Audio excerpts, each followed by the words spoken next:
Momento del análisis del acontecer nacional y regional, la vida política, las noticias y el análisis de AFN Político y algo más.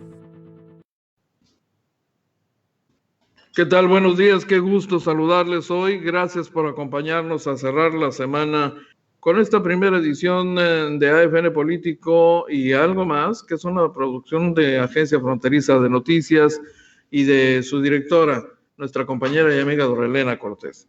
Soy Enrique García y me da mucho gusto dar a usted la bienvenida a esta primera edición correspondiente a hoy ya viernes 10 de abril del año 2020, en que se han producido algunas novedades interesantes en las últimas horas y se las vamos a compartir. Les recuerdo que transmitimos habitualmente este espacio de 12 del mediodía a 2 de la tarde, pero durante la contingencia mantenemos este cambio de formato de 2 espacios de 1 hora cada uno, a las 10 de la mañana y a la 1 de la tarde. Hoy, por supuesto, le vamos a compartir también una entrevista interesante, más que oportuna para estos momentos que vivimos en México y en Baja California. Por supuesto, también compartiéndole, no me ve así, productor, no es coronavirus, sereno, tranquilo.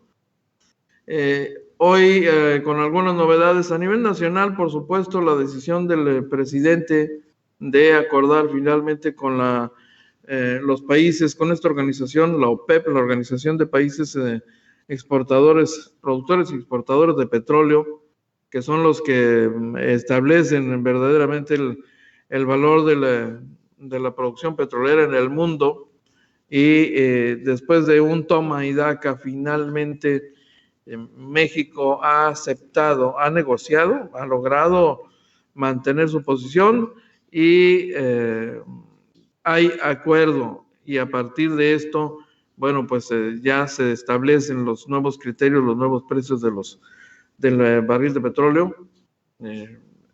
Es la nota relevante. Desde ayer el gobierno de la República estaba en negociaciones al más alto nivel, directamente a través de los presidentes de las naciones participantes en esta organización. Lo hizo el presidente López Obrador con apoyo del secretario de Relaciones Exteriores, Marcelo Ebrard de Casaubon, en esta reunión virtual de los miembros de la OPEP.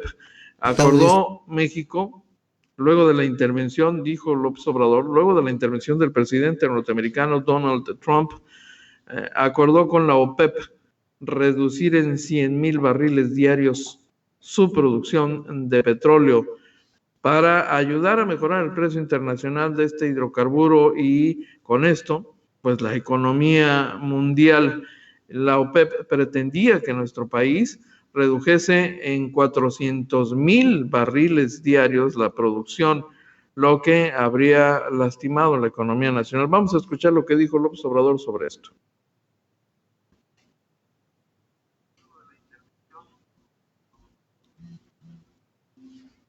El virus afortunadamente está saliendo de esta situación. Usted, en este sentido, ¿qué es lo que está haciendo? ¿Hay un monitoreo constante en su salud para evitar que corra usted este riesgo, dada también las circunstancias por las que está atravesando el país, y que usted está constantemente para arriba y para abajo, en contacto con mucha gente?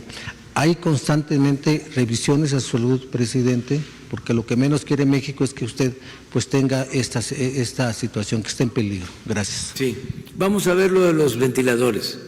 Se me hace raro porque no hemos hecho una compra así de 2,000 ventiladores. La compra más importante es la que se hizo en China. ¿Cuántos ventiladores aproximadamente? Primero fueron 300. Entonces, pero de todas maneras lo vamos a revisar. Le vamos a pedir al director del Seguro Social que nos 2,500 ventiladores, o sea, yo estaría contento, o sea, porque un problema que tenemos es lo de los ventiladores. que el lunes vamos a informar sobre todos los creo equipos que se tenemos, los cables ahí, ¿no? toda la disponibilidad no de faltó recursos. el abordaje de este lo tema, analizamos. cierto, inevitable, porque además uno de los reclamos al presidente de la República y también es el manejo personal que ha hecho justo en tiempos del coronavirus, siglo XXI, contradiciendo incluso la recomendación de sus funcionarios de gobierno. Ya sabe usted que el presidente López Obrador dijo que él en esos temas ni se metía, ¿no? Que los que iban a decidir eran los científicos, eran los médicos, y él se hacía a un lado, pero por otro lado, pues no ayuda, no apoya cuando convoca a reunirse y demás, en fin. Pero lo que dijo el presidente de la República, grandes rasgos, fue que finalmente, sí, efectivamente. Sí. Se puso sus moños también aquí. Bueno, le digo, las tecnologías no tienen palabra de honor, oiga. Pero bueno, finalmente el gobierno mexicano acuerda pues reducir en 100,000 barriles diarios, dijo el presidente. Ayer toda la tarde llegamos a un acuerdo de reducir en 100 millones de barriles diarios para evitar que siga cayendo el precio y con esa medida estimular el precio del petróleo. Nos sostuvimos, y aquí está la parte central del argumento y la razón por la que nuestro país se había negado a aceptar esa condición, y es una decisión que finalmente le respeta la Organización de Países Productores y Exportadores de Petróleo. Nos sostuvimos hasta el final porque nos ha costado mucho esfuerzo aumentar la producción. México no es uno de los grandes países exportadores, productores y exportadores, por supuesto, pero en el contexto de nuestra economía nacional, el incremento de la producción petrolera tiene la pretensión de ayudar a la economía nacional.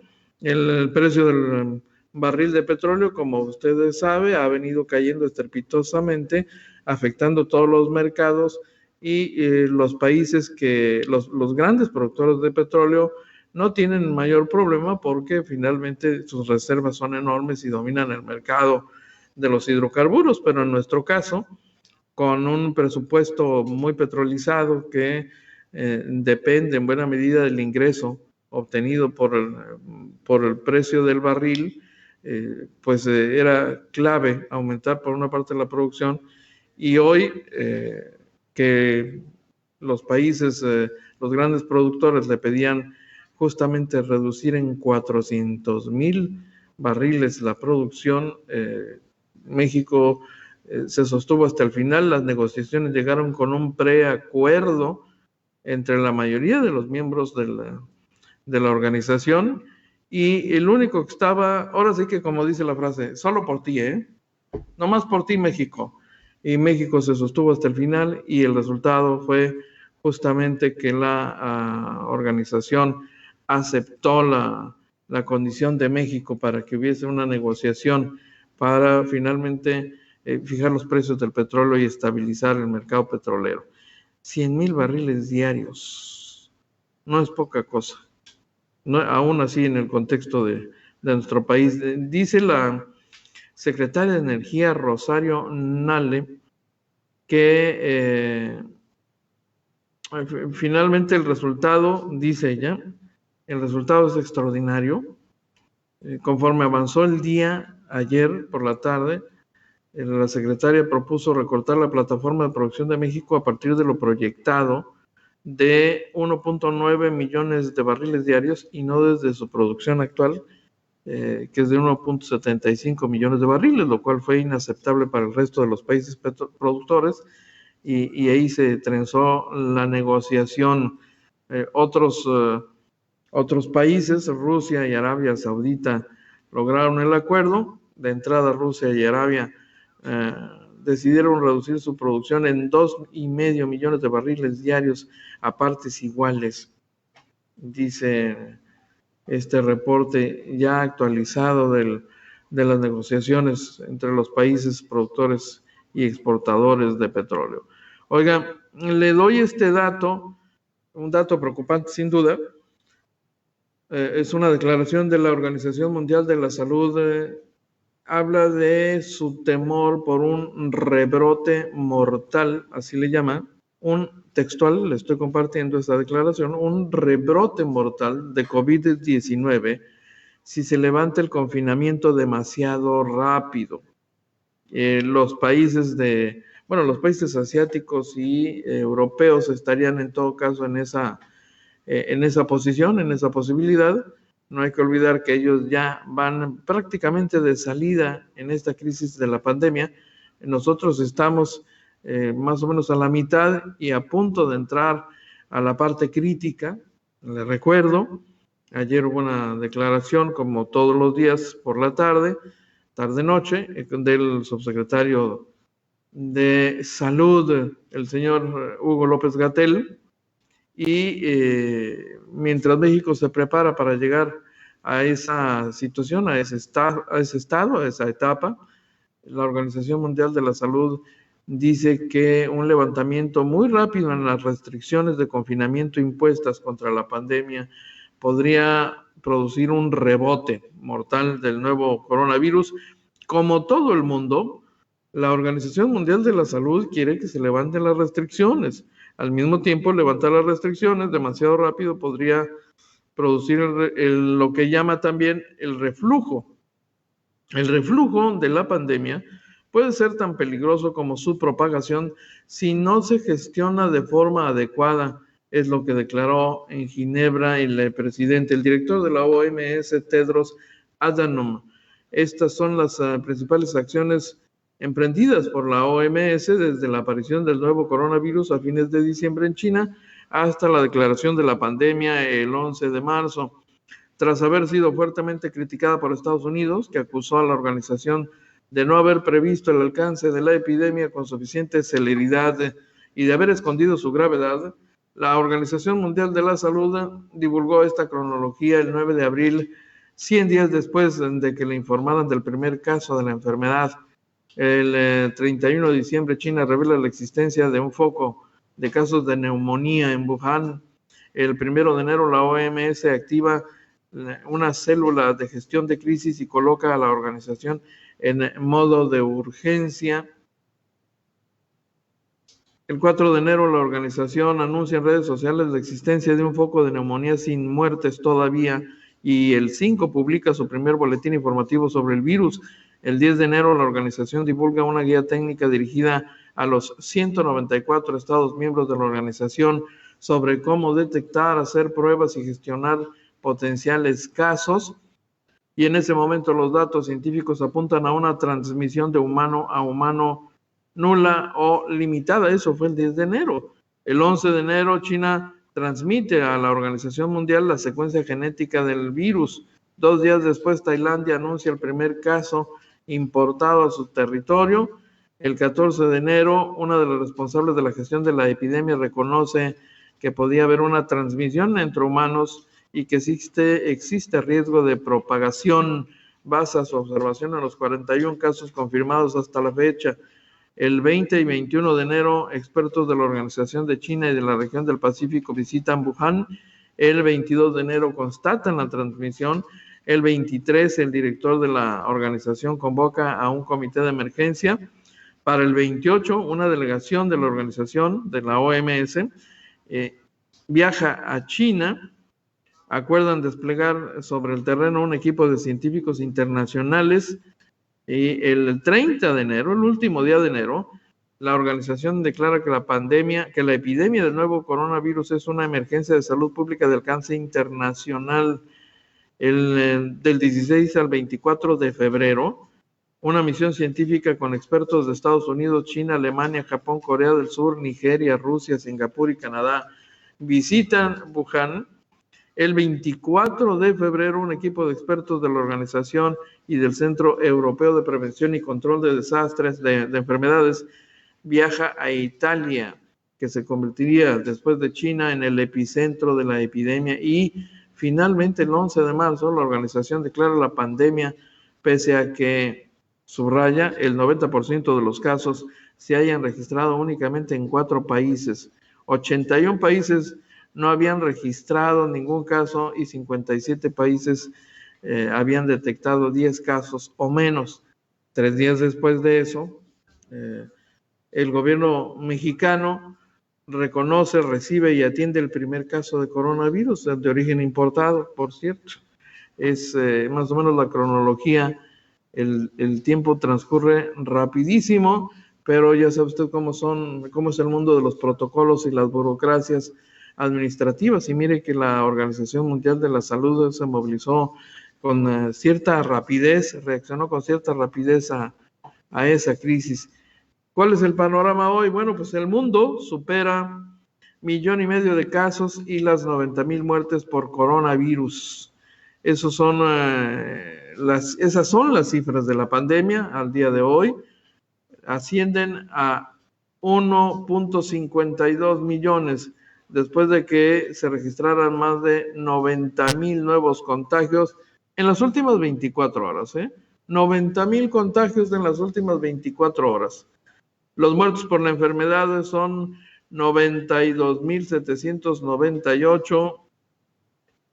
Esto equivale a 7,200 más que el día anterior, por lo que se espera que durante el fin de semana se rebase la barrera de las 100,000 víctimas. 100,000 víctimas. Si fueron 92,000, casi 93,000 contagiados en 24 horas, estaríamos llegando a 100,000. Europa sigue concentrando más de la mitad de los casos, con casi 8,000. América tiene 493,000 contagios confirmados, se acerca al 500,000 de confirmados. En contraste con África, la región menos afectada, con solo 8,700 detectados. Según la estadística de las distintas autoridades sanitarias del planeta, unos 366,000 pacientes se han recuperado de la enfermedad, por lo que se sigue manteniendo la proporción de un 25% de altas, con escasa variación durante las últimas semanas.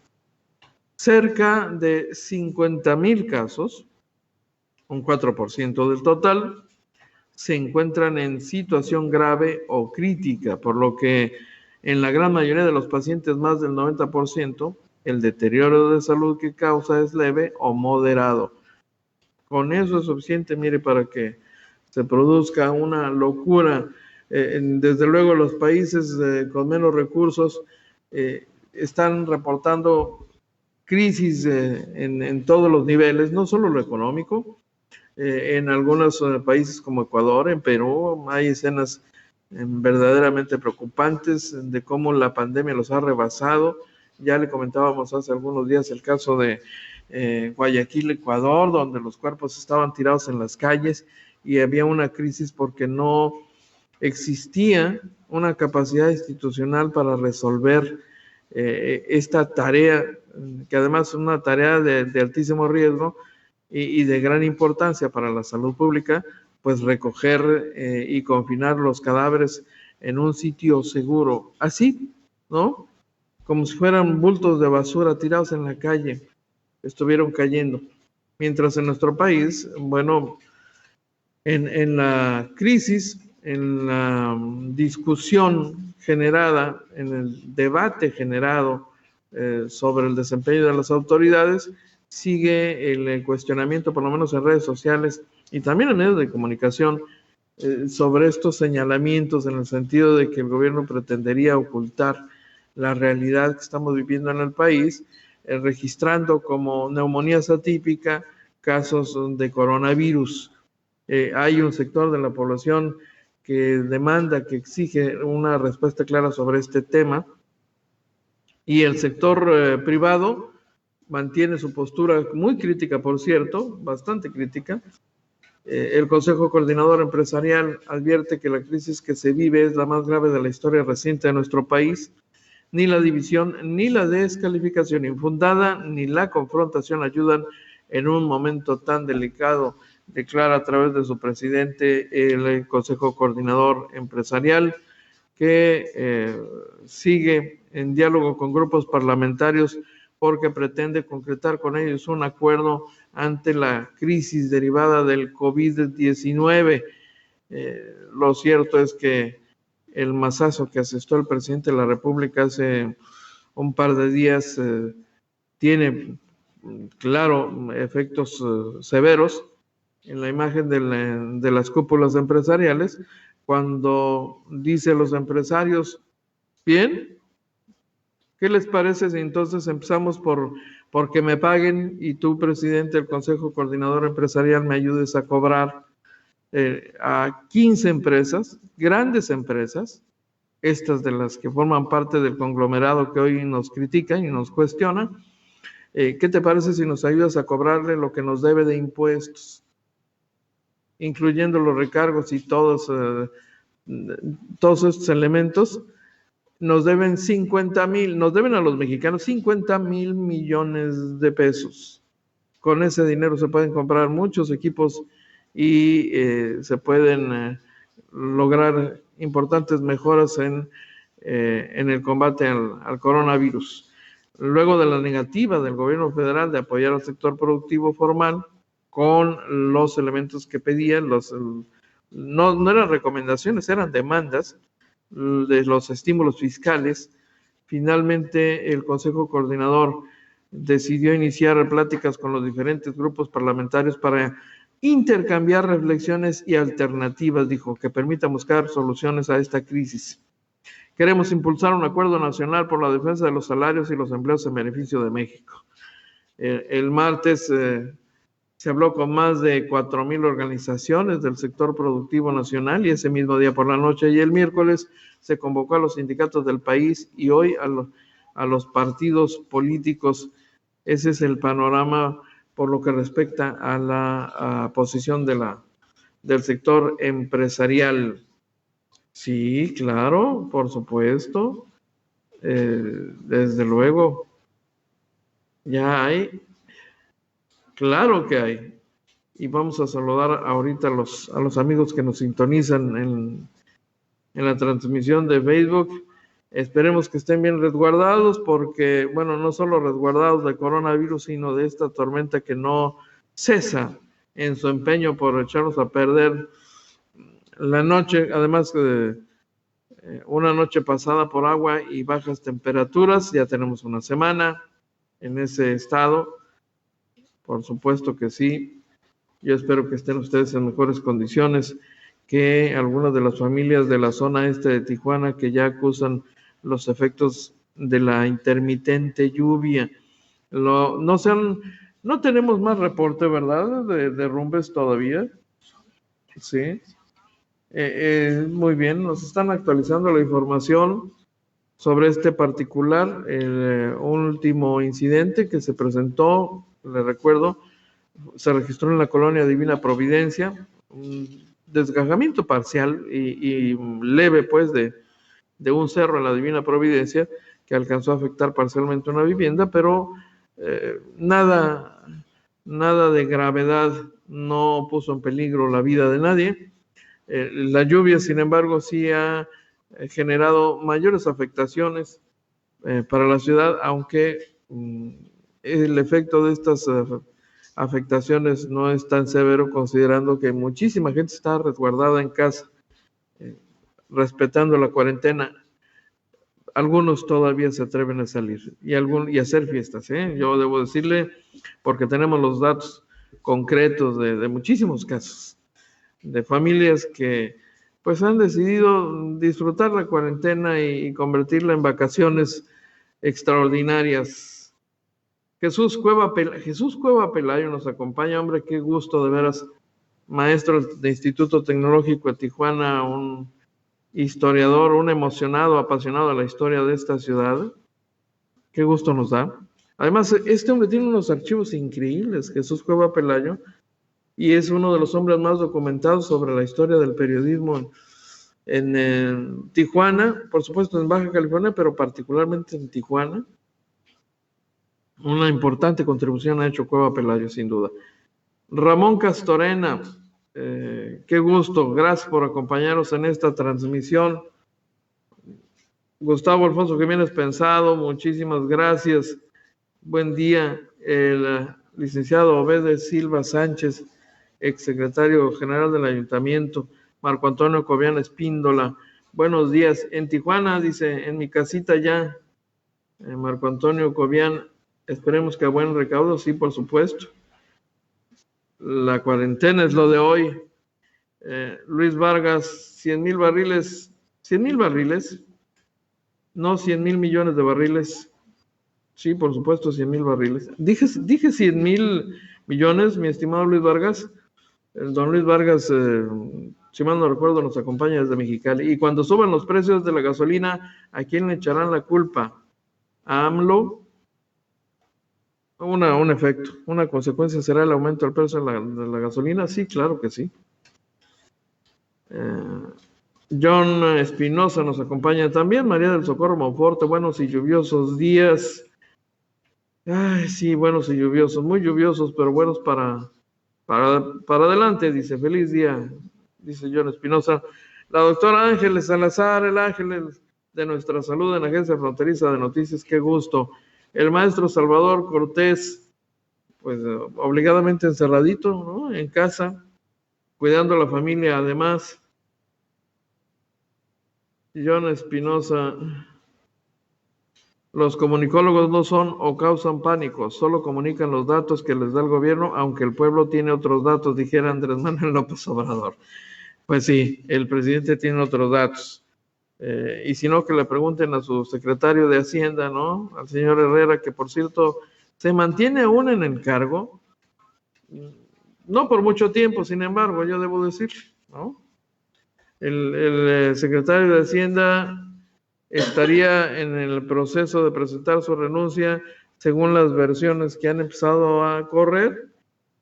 Usted recuerda que justo esa mañana en que el presidente pronunció su desacuerdo con el planteamiento que el secretario de Hacienda hacía sobre la proyección de crecimiento del Producto Interno Bruto, vimos venir ahí diferencias, pero muy serias, que que difícilmente harían que el secretario de Hacienda siguiera en el cargo luego de esa exhibida o descalificación del propio presidente de la República. Bueno, no es un secreto a voces que el presidente de la República y el secretario de Hacienda, desde aquellos días del inicio del nombramiento del señor Herrera, pues no compartían la visión sobre los manejos hacendarios del país, que se sujetan a una visión política que tal vez le cueste trabajo entender al secretario de Hacienda, porque técnico al fin y al cabo se rigen por criterios distintos a los criterios políticos.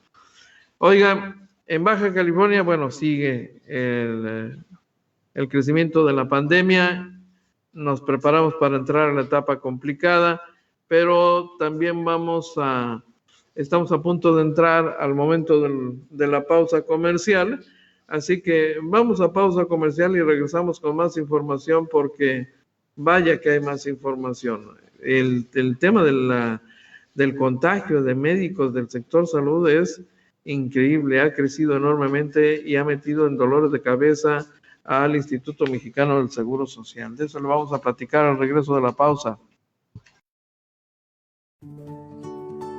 Mi nombre es Claudia Aguilar Márquez, vivo en la colonia Colorado 1 del Valle de Mexicali. A mí me encanta muchísimo jugar fútbol, también me encanta pintar, me encanta andar en bicicleta.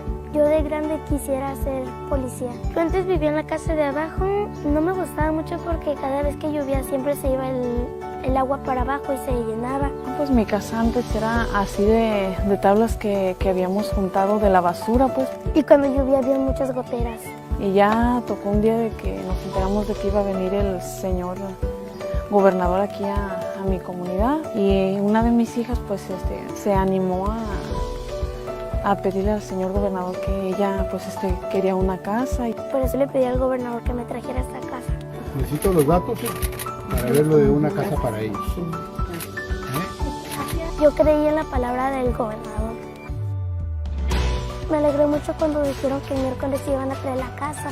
Muy bonita estuvo la casa, me encantó. Tener mi cuarto me gustó mucho, la cocina y la sala.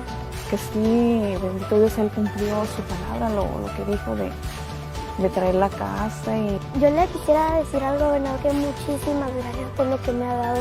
No podía creer lo que mis ojos estaban mirando. Y quería decirle que pues muchas gracias pues, por haber volteado para acá y haber cumplido su palabra de esta casita que nos es de gran utilidad. Nunca me hubiera esperado esto, ver que me haya dado una casa y lo haya cumplido. ¡Gracias! Compromiso cumplido. Baja California. Gobierno en marcha.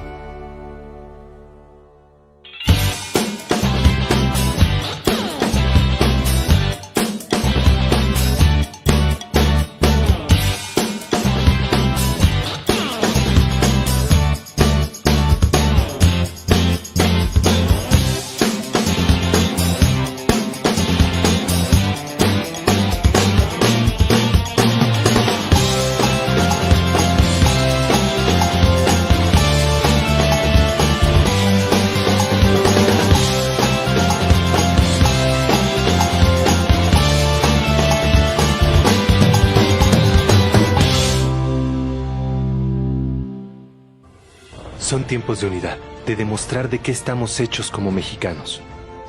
Nos unimos para seguir restaurándote con tus alimentos favoritos mientras cuidas a tu familia. Tu compra ayudará a mantener nuestra fuerza laboral completa. Las propinas siguen siendo bienvenidas.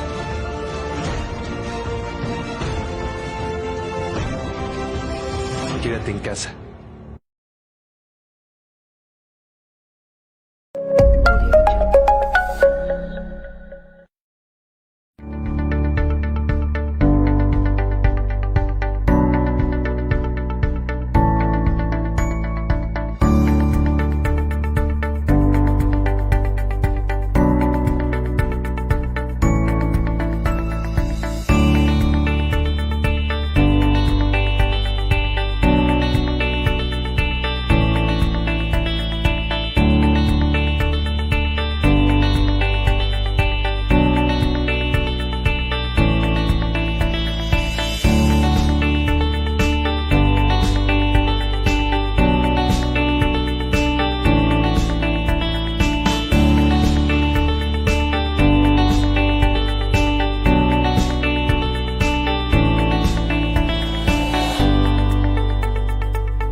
Es momento del análisis del acontecer nacional y regional, la vida política, las noticias y el análisis de AFN político y algo más. Ya estamos de regreso, sí, por supuesto. Y tenemos compañía. Anda, bueno. ¿Qué tal el bebé? ¿Ya agarró confiancita? A ver si no nos... A ver si no Viene y nos da serenata aquí el bebé. Un pajarito, usted perdone, ¿no? Se cayó de su nido en alguna parte y lo tenemos en calidad de huésped. Caray, bueno. A ver, chiquito, ven, preséntate. ¿No? Por lo pronto nos está dando aquí concierto. Ya agarró confianza y calorcito. Espero que usted esté a buen resguardo frente a esta tormenta, pero mire, le comparto la información que le anticipaba antes de irnos a la pausa. Esta crisis institucional en el IMSS, el Instituto Mexicano del Seguro Social, está reconociendo la presencia de 329 médicos y enfermeras contagiados de COVID-19. Dos de los brotes principales, uno de ellos ya le habíamos identificado y comentado al respecto. El caso de Monclova, Coahuila, una unidad hospitalaria del Seguro Social, donde gran cantidad de casos se presentaron, y el caso de Tlalnepantla, Estado de México. Todo personal de salud que presente sintomatología va a ser sometido a un muestreo para determinar su condición. Dice el Instituto Mexicano del Seguro Social que hay en total 70,000 médicos y 130,000 enfermeras, y a esto le tiene usted que agregar un dato para obtener la ecuación completa, porque 20,000 de los trabajadores del Instituto Mexicano del Seguro Social tuvieron que irse a casa porque tienen condiciones de mayor riesgo, ya sea por edad o por razón de salud, porque tienen condiciones de salud de alto riesgo, como la condición de ser diabético o hipertenso o el sobrepeso, que son los tres tipos de enfermedades que elevan el riesgo. Los brotes que se dieron al inicio de la epidemia, como en el caso del Seguro Social en Monclova, ahí está identificado que hubo después transmisión de otro tipo en los médicos infectados, pero finalmente es un caso importante por la cantidad de casos, 41 casos confirmados ahí. Otro brote mixto, el de Tlalnepantla, 72, en la clínica 72. Un médico se contagió por fuera, pero otros ahí adentro, y en total se produjeron ahí, se registraron 44 casos confirmados. Esta semana también se han confirmado brotes de contagio en centros hospitalarios como en Los Cabos, Baja California Sur, y en Cuernavaca, Morelos. Es imposible saber cuánta gente puede estar contagiada, dice Víctor Hugo Borja Burto, es funcionario, es director de prestaciones médicas del Seguro Social. Y respondiendo justamente a la gran inquietud en algunos sectores de la población, debo decirle que el tema de las neumonías atípicas ha sido inevitable. Respecto a si se están registrando como neumonías atípicas casos de COVID-19, dice el funcionario que en el momento actual no tendríamos este subregistro. Pudo haber ocurrido al inicio de la epidemia porque necesitábamos la prueba confirmatoria. No hubo, sin embargo, un aumento importante de neumonía durante el mes de marzo. Lo que sí hubo fue un aumento de la sintomatología respiratoria. Hasta ahorita no hay una transmisión mayor todavía en la población. Ninguno de nosotros tenía anticuerpos y es susceptible de enfermarse, pero algunos desarrollan anticuerpos. Nunca llegamos al 100% en los contagios, pero es muy probable que más del 50% tenga el nuevo virus. Sin embargo, esto no quiere decir que se vaya a enfermar. La enfermedad sintomática es lo que vemos. Solo en el futuro vamos a poder saber cuántos se infectaron, y esto haciendo un análisis en la sangre de la población. Aunque tenemos una carga de enfermedades crónicas que nos hacen más susceptibles a desarrollar la enfermedad de una manera más grave, tenemos, dijo, una ventaja. Somos una población más joven que la americana y que la europea. El virus, lo que se ha observado, es que provoca una enfermedad más grave en los más viejos. Habíamos tenido problemas en la compra de equipos y cada vez se están mejorando, aunque todavía no llegamos al 100%, reconoció. Hay en este momento en la institución 5,000 ventiladores, 1,200 ya están ocupados, y el presidente López Obrador pidió comprar 10,000 más a los Estados Unidos. La economía de guerra sigue funcionando, oiga, ¿eh? Sí, este tipo de crisis generan gran oportunidad a los países más desarrollados particularmente, y en el caso de una guerra que podría ser esta, ¿no? De orden sanitario, bacteriológico, virológico, pues, porque no es una bacteria, es un virus, finalmente hará más ricos a varios países, aunque también enfrentan en esas naciones algún costo alto como consecuencia de la contingencia sanitaria y posteriormente la contingencia financiera. Las únicas que no van a sufrir son las empresas productoras de insumos médicos. Están en jauja, oiga usted, ¿eh?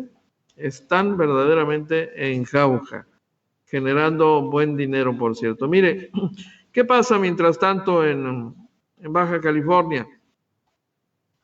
Pues que se ha elevado finalmente a 25 la cantidad de muertos y ya son 304 los contagiados en nuestro estado. Hoy el secretario de Salud, Alonso Pérez Rico, confirma estas cifras, dice que son 304 casos positivos. ¿Cómo están desglosados, repartidos en el estado? 181 de los contagiados están en Tijuana, 107 en Mexicali. Tecate ha subido a 8, la ciudad vecina de la ciudad más contagiada ha subido a 8. Ensenada 3, ha crecido solamente en un caso más. En Rosarito, nuestro vecino, por ende, tiene mayor contagio. Esta es la irradiación del contagio. Si Tijuana es la ciudad más afectada, por consecuencia los vecinos, por la interacción que tenemos. Tecate y Rosarito con 4 casos confirmados, y la zona de San Quintín, Vicente Guerrero, solamente un caso. Dice el secretario de Salud Pérez Rico que de las 25 defunciones registradas por el coronavirus, 18 son en Tijuana, 7 en Mexicali. De los 25 muertos, 18, más del doble, están en Tijuana. Y si esa proporción se mantiene, le tengo noticias. Vamos a estar llorando tan pronto inicie la tercera etapa, la de la epidemia. Es cuestión de días, porque además yo debo decirle que el presidente Andrés Manuel López Obrador ha anunciado que presentará un informe especial sobre el COVID a todo el país en red nacional. Es un informe a 20 días de que concluya el periodo decretado por la emergencia sanitaria. Les recuerdo que se generó un decreto y estamos además en la segunda fase de la pandemia, la de dispersión comunitaria, y en este informe el presidente López Obrador presentará un balance general. Será el próximo lunes, esté usted pendiente. Claro que le vamos a informar en el portal de Agencia Fronteriza de Noticias, como lo hacemos regularmente con todos los asuntos de extrema urgencia. Este lo será sin duda, aunque usted, por supuesto, también podrá ver la transmisión de este mensaje en red nacional. En la Agencia Fronteriza de Noticias le entregaremos el resumen en la nota informativa correspondiente. Es lo que anunció hoy el presidente López Obrador y dijo... agradeció más bien a los ciudadanos por mantenerse al pendiente de la información oficial sobre la pandemia de coronavirus. Reconoció también la voluntad de algunos medios para seguir los diversos anuncios sobre la emergencia sanitaria e hizo un llamado a sumarse a una cobertura extraordinaria para este lunes 13 de abril. No se descarta, yo debo decirle, la posibilidad de que con eso estemos entrando en la tercera fase, la de la epidemia. El anuncio podría estar relacionado justamente con el inicio de esa fase, que implica ya un contagio generalizado entre la población y el periodo más duro por el número de infecciones y muertos. ¿Cuál es el dato actualizado que entregó la Secretaría de Salud en las últimas horas? Bueno, México suma 194 muertos, ya 194 muertos y 3,441 casos confirmados de contagio, con un estimado del total de más de 27,000 posibles pacientes con diagnóstico positivo. 27,000, atendiendo, por supuesto, el cálculo que plantea el modelo Centinela, este modelo de análisis y proyección epidemiológica que sigue estándares internacionales. Esta semana, les recuerdo, el subsecretario de Prevención y Promoción de la Salud, que es Hugo López-Gatell, informó que la fase 3 podría alcanzarse dentro de las próximas 2 semanas. Cabe recordar que la pandemia llegó a México casi un mes después que a Estados Unidos, país que ahora disputa con España e Italia el mayor número de casos de muertos por la enfermedad. Este viernes dedicará su agenda el presidente López Obrador a afinar los detalles del programa de entrega de créditos a pequeñas y medianas empresas, las pymes, así les llaman, y a un encuentro con autoridades del sector salud. Le recuerdo también que el gobierno del presidente López Obrador ha enfatizado el apoyo particularmente a este sector, bajo el argumento de que es el sector que genera más empleo, incluso mucho más, pero muchísimo más que las grandes empresas, las que tienen poder de convocatoria y bocina, una bocina de este tamaño, ¿no? Las pymes agrupadas tienen, sí, una bocina, pero pues una bocina así peque, ¿no? Los señores de la élite empresarial tienen una bocina de este tamaño, es proporcional ese tamaño al poder económico que tienen. Sin embargo, en la realidad de los números, son las pequeñas y medianas empresas las que sostienen la economía nacional y generan la mayor cantidad de empleo. Ese es un dato importantísimo y se lo comparto porque es justamente el centro del argumento esgrimido por el presidente López Obrador para minimizar los señalamientos, las críticas, incluso las amenazas de la élite empresarial de este país, con la que claramente tiene diferencias y diferencias serias de fondo. Déjeme compartirle otro dato adicional en el contexto de la pandemia. Aquí a nivel local ya le informábamos el día de ayer que el gobierno del ingeniero Jaime Bonilla Valdés está determinado a sancionar todas aquellas empresas que no cumplan los requisitos sanitarios, que no cuiden a sus trabajadores, pero además a suspender y en un paso posterior clausurar, de ser necesario, empresas consideradas no esenciales según el decreto de emergencia sanitaria que se resisten todavía a cerrar sus puertas y enviar a sus trabajadores a casa. La Secretaría del Trabajo y Previsión Social ha estado muy activa en los últimos días, interviniendo, inspeccionando varias de estas empresas donde algunos de los trabajadores denuncian que se les presiona, se les despide y se les obliga a firmar convenios donde aceptan condiciones mucho más limitadas, reducción de salarios, que lo establecido en el decreto de emergencia sanitaria y atendiendo el criterio de la autoridad federal que dice que las empresas deben entregar durante un mes, enviando a sus trabajadores a casa, entregar un mes de salario. Un tema, por cierto, que ha generado muchísima discusión, considerando también que hay empresas que tal vez no podrían resistir una decisión de esta naturaleza por su reducido capital. Esas empresas están registrándose y anotándose para recibir los apoyos que el gobierno federal ha ofrecido, en una acción más o menos similar a la que se aplica ya en los Estados Unidos, donde un sector importante de la economía descansa precisamente en las pequeñas y grandes empresas. Mire, En este contexto de la actuación de gobierno estatal, hay otro sector al que ha enfocado sus baterías.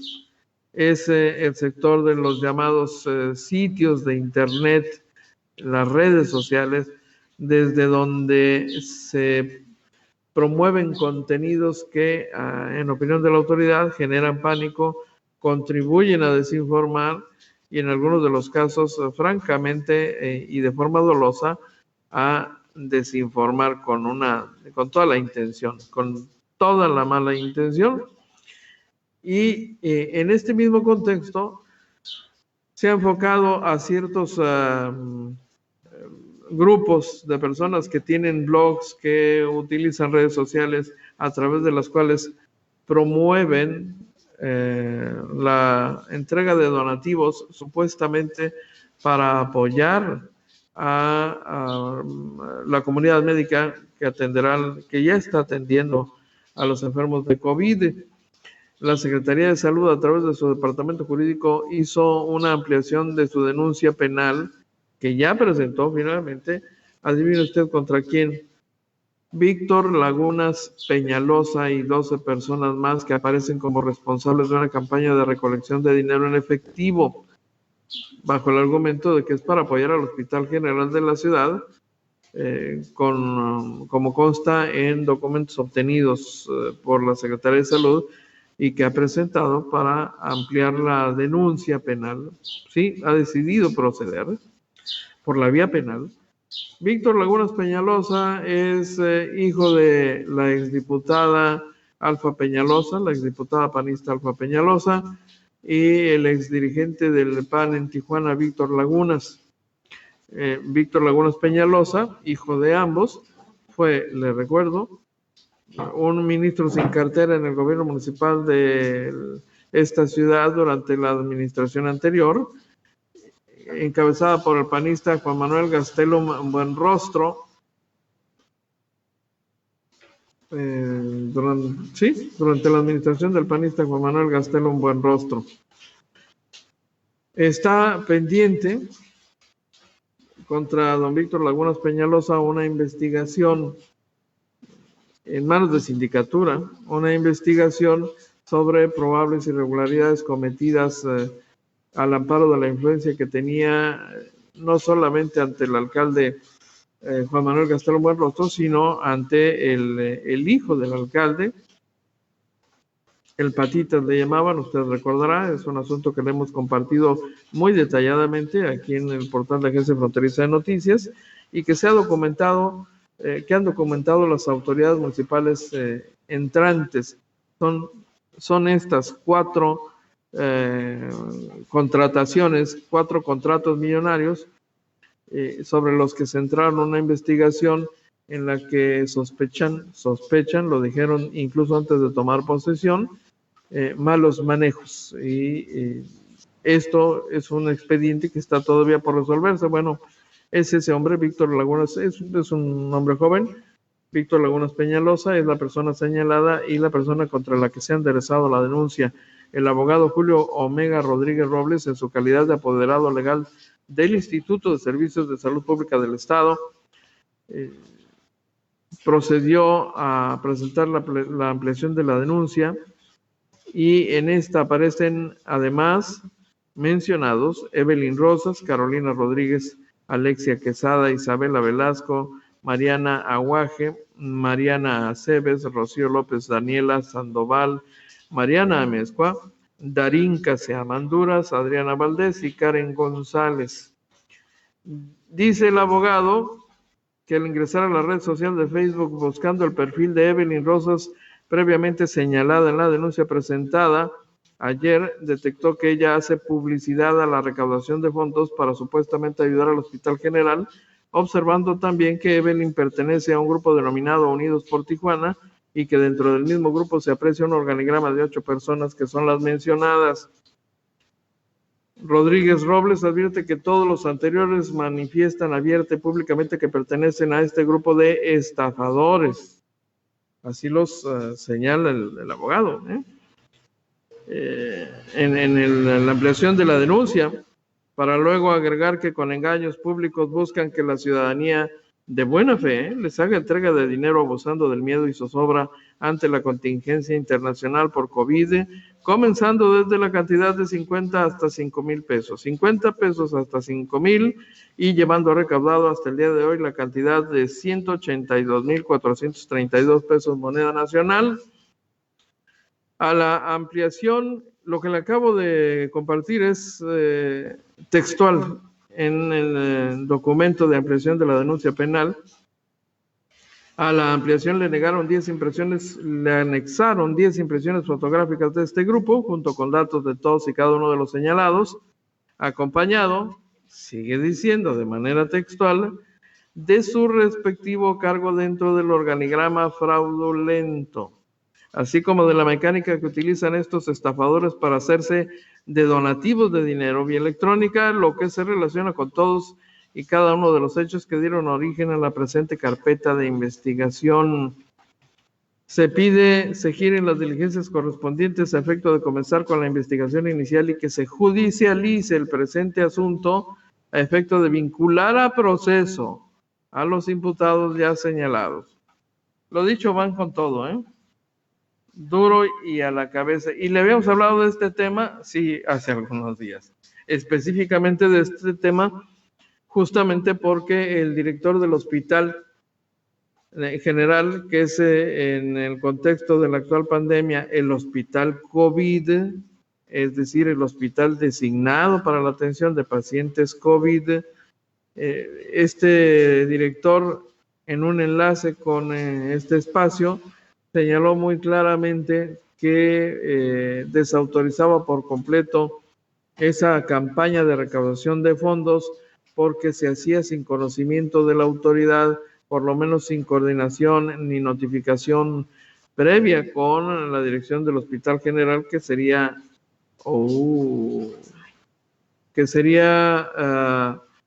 en todo caso la que daría el aval.